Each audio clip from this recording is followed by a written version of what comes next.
Hey guys, I welcome you all to my YouTube channel Gardening Paradise and hope you all would be doing great.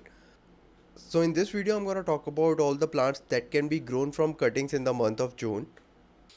Before going further, a small request to subscribe to my channel and hit the bell icon to get the notification about my new videos. As June is the hottest month of the year and here temperature reaches up to late 40s, so there is hardly any plant which can be propagated through cutting. But you can still give it a try with chrysanthemum, as chrysanthemum is the easiest to grow from cuttings.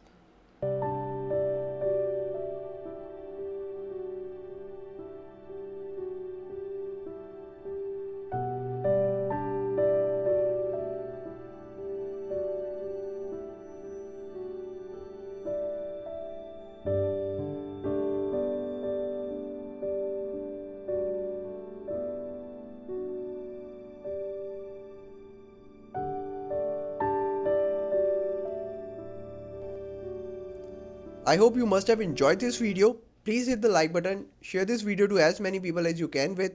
Do write your comments if you have any. Thanks for watching. Happy gardening.